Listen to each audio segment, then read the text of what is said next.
Violation des droits de l'homme et conflits dans l'Est de la RDC, les États-Unis d'Amérique et l'Union européenne ont pris des sanctions contre les auteurs sur la liste Corneille Nangaa, Bertrand Bisimwa de l'AFC, voire même un officier de l'armée rwandaise. Et puis à l'international, le vol du pétrole brut au Nigeria par des actes de vandalisme inquiète plus d'un dans ce pays le plus peuplé d'Afrique. L'ancien président Mahamadou Bouhari fait de la sécurisation des installations pétrolières son cheval de bataille.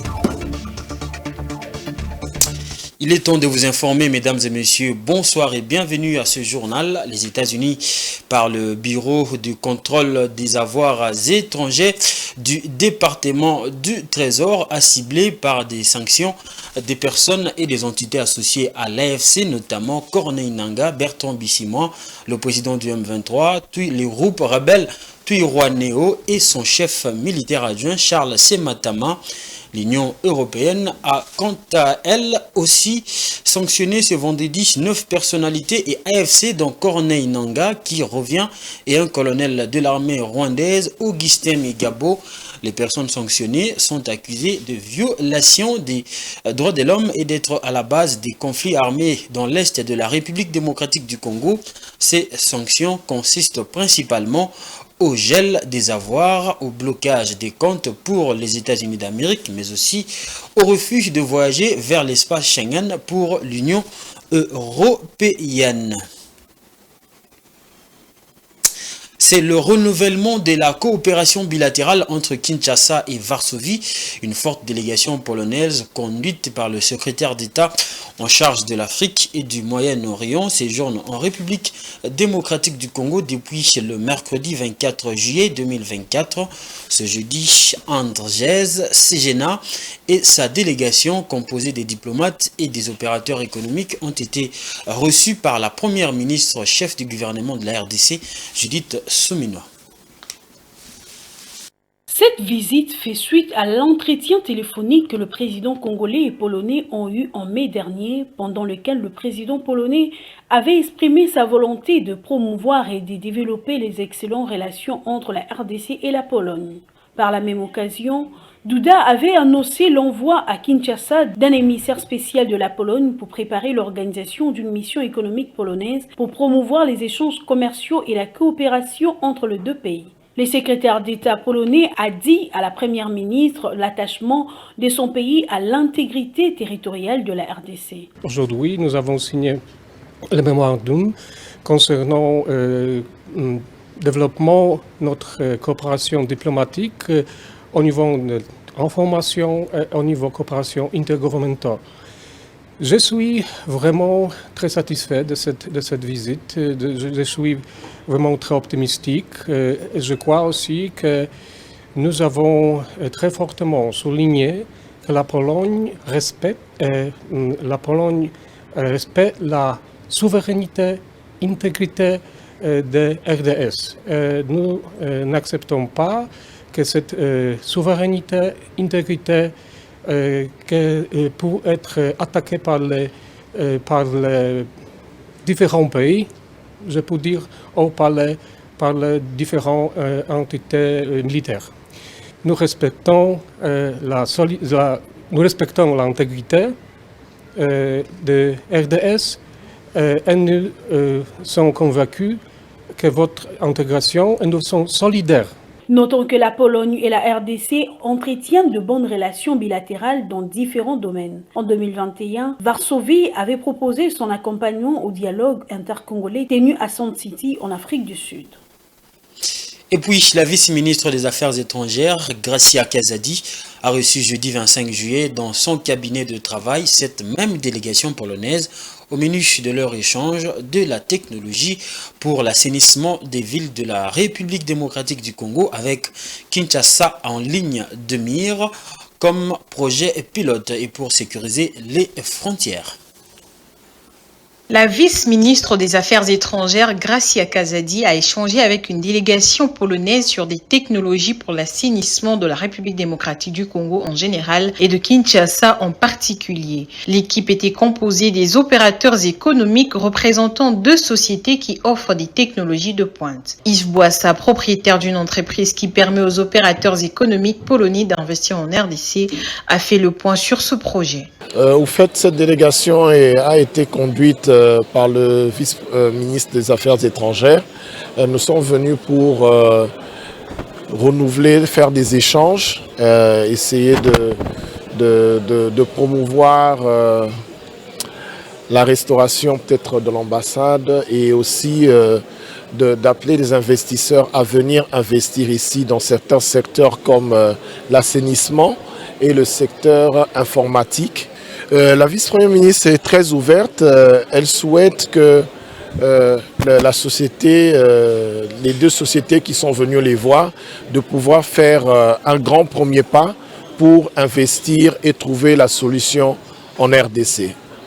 C'est ça la solution qu'elle a trouvée et la RDC est ouverte dû au problème du triage des déchets et souhaite que la compagnie puisse le résoudre. La deuxième entreprise est la PWPW, une compagnie nationale polonaise spécialisée dans l'impression des papiers sécurisés, passeports, billets de banque, cartes d'identité et visa. Sur demande de notre ministre des Affaires étrangères, j'ai été invité à accompagner la délégation officielle pour présenter nos services en RDC. Notre entreprise polonaise est spécialisée en impression et sécurisation des imprimés des valeurs telles que la monnaie, les passeports, les cartes d'identité nationale. Nous sommes heureux d'avoir pu rencontrer la ministre d'État et nous espérons que cela va améliorer les relations diplomatiques entre nos 2 nations. Et nous sommes heureux d'avoir été impliqués dans cette démarche. Nous espérons pouvoir fournir prochainement en RDC les produits que nous avons présentés pour l'avenir.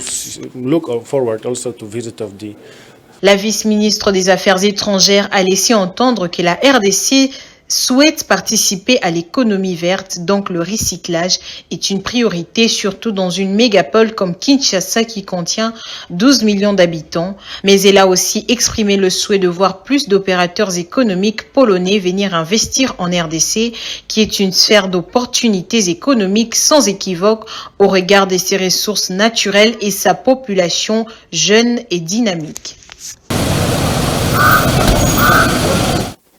On va quitter des sujets liés à la diplomatie pour parler des questions internes. Le vice-premier ministre, ministre de l'Intérieur, Jacquemain Chabani, a reçu ce jeudi, 25 juillet 2024, l'ambassadeur du Canada en RDC, Maryse Guilbeault. Les 2 personnalités ont échangé sur les problématiques de la lutte contre le recrutement des enfants soldats par les groupes armés dans la partie orientale de la République démocratique du Congo, ainsi que la fluidité de la circulation routière dans la ville à province de Kinshasa. Bonjour. Premièrement, c'était pour le féliciter pour sa nomination, puisqu'il vient d'être nommé dans le nouveau cabinet. Le Canada a des projets qui vont travailler avec les policiers, avec la police nationale. Et donc, c'était un des sujets que je voulais discuter avec lui. De nouveaux projets aussi qu'on est en train de mettre en œuvre, entre autres, sur la question des enfants soldats, des enfants recrutés très jeunes par des groupes armés. Donc, le Canada veut s'attaquer à cette problématique. Et nous avons différents projets. Donc, j'ai partagé tout ça avec lui et mes préoccupations aussi. Et surtout, le remercier pour par exemple, la circulation, le trafic, la congestion. Et on a un projet commercial qui pourrait aider, contribuer à réduire la congestion. C'est une compagnie privée canadienne qui a développé un type de caméra particulière. Donc, ça va être la technologie. C'est vraiment l'intelligence artificielle dans des caméras de dernière technologie de fine pointe. Merci à vous. comment mettre fin au délestage sévère, comment améliorer les taux de desserte en électricité et booster la croissance et le développement socio-économique de la RDC, les questions qui continuent à tarauder les esprits. Interrogé ce vendredi 26 juillet 2024, interrogé ce vendredi 26 juillet 2024 en marge de l'atelier de présentation par le réseau Mwangaza de la synthèse du rapport sur les principaux défis à relever pour l'électrification de la RDC, Alkitenge, analyste économique et stratège, a donné quelques pistes de solutions pour sortir du gouffre. De plus amples détails avec Dieudonné Bonali. L'électricité est l'un des facteurs majeurs et irréversibles qui conditionnent le développement économique, social, technologique et culturel de toutes les nations, de tous les peuples, de toutes les communautés ou de tout individu pris isolement. En 2002, ce Conseil des institutions de Bretton Woods, en l'occurrence la Banque mondiale et le Fonds monétaire international, la RDC a commis l'erreur de libéraliser son secteur minier avant celui de l'électricité. Ce dernier ne sera à son tour libéralisé que 12 ans après, soit en 2014. 10 ans après, la situation ne s'améliore guère. La demande augmente de façon géométrique, surtout du côté de l'industrie minière, mais la production régresse arithmétiquement, faute d'entretien et de nouveaux investissements dans ce secteur porteur de croissance. Hier exportateur de l'énergie électrique en Afrique centrale et australe, aujourd'hui le pays de Félix Tshisekedi est devenu importateur de cette denrée rare, confirmation avec le ministre des tutelles. L'histoire de la production d'électricité de la RDC s'est arrêtée en 1982. Alors, le temps s'est arrêté. Avec Inga 2, il n'y a plus eu de projet. Aujourd'hui, nous n'exportons rien. Et pourtant, nous importons. La Zambie d'hier, qui recevait l'électricité de chez nous, nous recevons 250 MW. Je l'ai dit ici, peut-être vous n'avez pas tiré attention. La Zambie injecte 250 MW en RDC qui appuie le secteur minier et la génération de la richesse de ces 250 MW génère 8 milliards sous notre PIB. Ça veut dire que si nous n'avons pas ça, l'économie va tousser. C'est-à-dire que nous devons très vite faire pour avoir de la production interne pour répondre à ce monopole-là. Interrogé ce vendredi 26 juillet 2024, en marge de l'atelier de présentation par les réseaux Mwangaza, de la synthèse du rapport sur les principaux défis à relever pour l'électrification de la RDC, Alkitenge, analyste économique, a donné quelques pistes de solutions pour sortir du gouffre.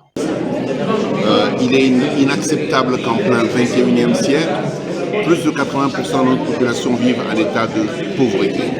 Et ça, le chef de l'État l'a identifié de manière assez claire et il a posé sa stratégie sur ce qu'on appelle le développement à la base. Seulement, pour le développement, il est impossible de l'avoir sans électricité. Et donc, celui qui planifie le développement devrait d'abord planifier l'électricité. Je crois que notre intelligence collective est à mettre en question. Nous avons eu une loi il y a une dizaine d'années parce qu'on a constaté le déficit. Mais notre capacité à faire avancer cette loi vers des véritables réformes et avoir des résultats, on doit aujourd'hui se rendre compte que nous n'en avons pas été capables. Et je crois que c'est la chose la plus importante aujourd'hui, c'est comment on se réveille grâce à l'arrivée d'un nouveau gouvernement qui est dirigé par une femme brillante pour être en mesure de dire comment on passe de la planification à l'exécution avec efficacité. Espérons que ces pertinentes analyses arriveront aux oreilles des décideurs et surtout des planificateurs de développement. La Fédération des entreprises du Congo en Ituri s'oppose à tout opérateur économique qui va adhérer à un mouvement insurrectionnel pour déstabiliser la province. Déclaration faite par son président ce vendredi 26 juillet après un échange avec le gouverneur militaire de l'Ituri. Pour Lonema Moukoa, l'heure est à la consolidation des acquis de paix et du développement imprimés par le gouverneur Luboya. Suivez. La Fédération des entreprises du Congo en Ituri encourage l'administration militaire de l'Ituri sous le commandement du lieutenant-général Luboya Nkashoma Johnny pour son implication dans la sécurisation non seulement de la ville de Bunia, mais aussi l'ensemble de la province. Cette accalmie permet aux opérateurs économiques d'exercer normalement leurs activités. Le président de cette corporation a tenu à manifester sa reconnaissance au gouverneur militaire de l'Ituri. C'était au cours d'un échange ce vendredi 26 juillet courant. La situation a bardé sur cette ville de Bunia il n'y a pas longtemps, mais grâce à l'effort de l'autorité provinciale, il a dit déployer les agents de sécurité, la police, les FARDC, qui ont fait des patrouilles nocturnes, diurnes. Alors maintenant, nous observons qu'il y a quand même une accalmie.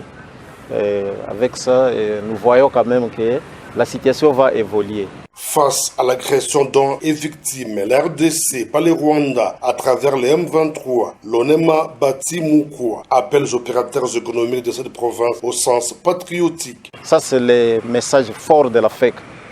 Nous devons décourager ceux-là qui ont même l'ambition de suivre de tels agissements. Ça, nous ne voulons pas ça. Nous voulons être à paix pour notre pays. Nous ne voulons pas que notre pays soit agressé jusqu'à ce niveau. Non, parce que nous devons aimer notre pays.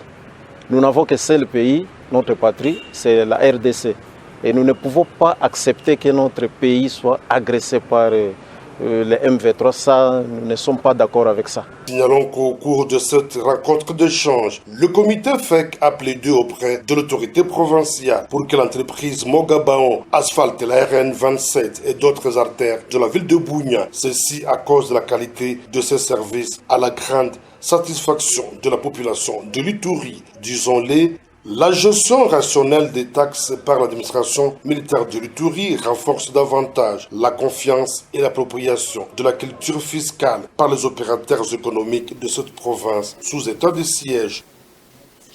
Et puis en sport, la cérémonie d'ouverture des Jeux Olympiques Paris 2024 aura lieu ce vendredi 26 juillet sur la scène en pleine capitale française. La République démocratique du Congo sera présente avec 6 athlètes répartis dans 6 disciplines. Qui sont ces derniers? Suivez ce dossier du jour concocté par Blessed Kouzola. C'est vendredi 26 juillet 2024, la cérémonie d'ouverture en plein cœur de Paris sur la Seine lancera officiellement les Jeux Olympiques de Paris 2024. La République démocratique du Congo fait partie de ces 206 pays du monde qui vont prendre part aux Jeux Olympiques d'été 2024 prévus justement du 26 juillet au 11 août de cette année à Paris en France.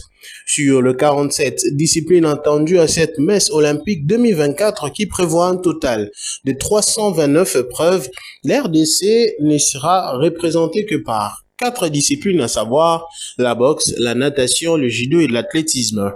Notons que Mbambi et Arnold Ipelenga seront le porte-étendard de la délégation de la République démocratique du Congo pour la cérémonie d'ouverture de ce vendredi au bord de la Seine. C'est un véritable honneur pour les 2 athlètes congolais qui seront à leur première participation à ces Olympiades.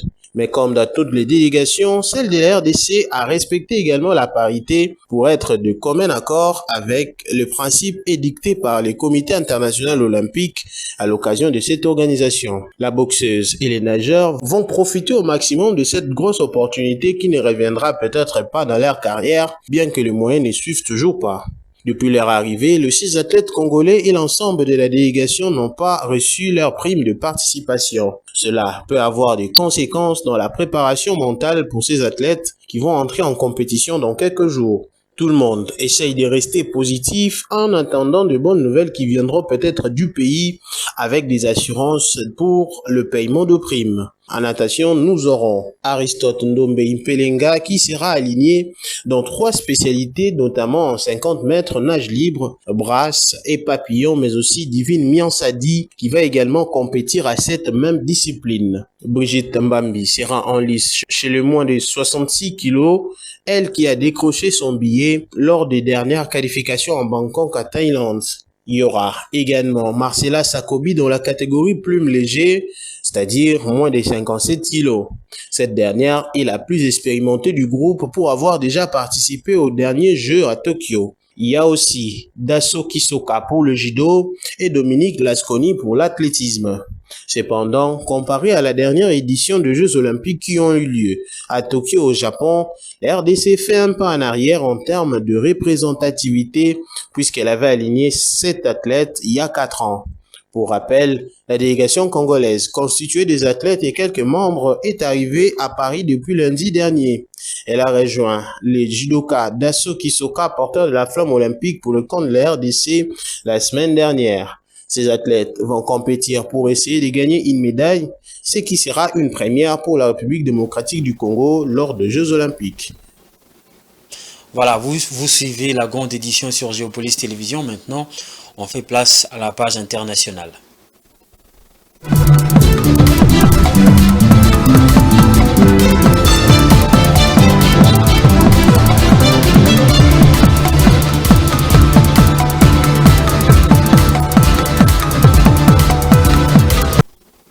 Je l'ai dit en titre, sécuriser les installations pétrolières contre les actes de vandalisme qui aboutissent très souvent au vol de brut est l'option qu'a prise le Nigeria sous l'égide de l'ex-président Muhammadu Buhari.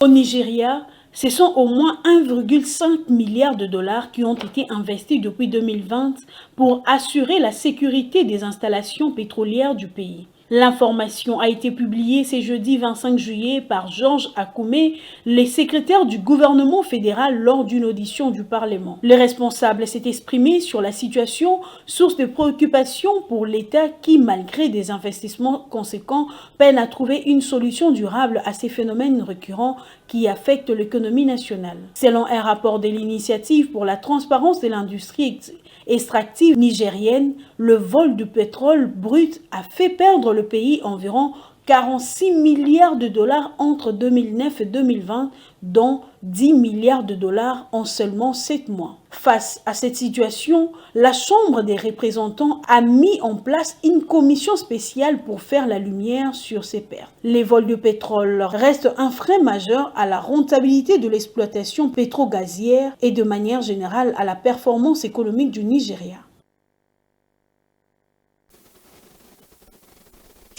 Le Ghana est le premier producteur africain d'or avec 7,6 milliards de dollars de recettes d'exportation en 2023 grâce à un prix de l'or en os et une production minière qui devrait dépasser celle de l'année dernière. Le Ghana s'attend à une augmentation des revenus en 2024. Rachel Misenga. Le Ghana a généré 5,04 milliards de dollars en revenus d'exportation d'or au premier semestre 2024. Il s'agit d'une hausse de 47% en glissement annuel qui a contribué à compenser la chute importante des revenus du cacao, troisième produit d'exportation. Selon des données économiques et financières publiées le 25 juillet par la Banque du Ghana, les recettes totales d'exportation ont progressé de 13% en glissement annuel au premier semestre 2024, atteignant 9,2 milliards de dollars. Les cacao y a contribué à hauteur de 760 millions de dollars, ce qui représente une baisse de 48% en glissement annuel. Alors qu'une envolée de prix internationaux du cacao a été observée durant une partie du premier semestre, le Ghana n'a pu en profiter à cause d'un ralentissement de la production. La situation est différente dans les secteurs aurifères où le produit élevé de l'or se sont accompagnés d'une production en hausse. Les prix de l'or est en effet en hausse de 17% depuis fin janvier en négociant à 2371 $ l'once au 26 juillet. Avec le revenu d'exportation du premier semestre, le pays est bien parti pour dépasser le revenu de 7,6 milliards de dollars générés en 2023. Rappelons que le Ghana est le premier pays producteur africain d'or. Selon la Chambre de mines, les pays devraient produire entre 4,3 et 4,5 millions d'or cette année, contre 4 millions d'or en 2023. Voilà, quelles sont les informations qui ont fait la une de la presse congolaise ce vendredi 26 juillet 2024? La réponse avec la revue de presse.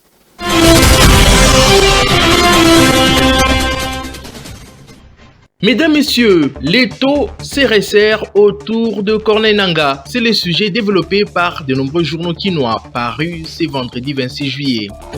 Selon un communiqué de l'ambassade américaine à Kinshasa parvenu à Info 27, le gouvernement des États-Unis, via son département du Trésor, a imposé des sanctions le jeudi 25 juillet à des figures clés de l'Alliance Fleuve Congo, FC en sigle, une coalition accusée d'actes de violence dans l'est de la République démocratique du Congo en collaboration avec l'armée rwandaise.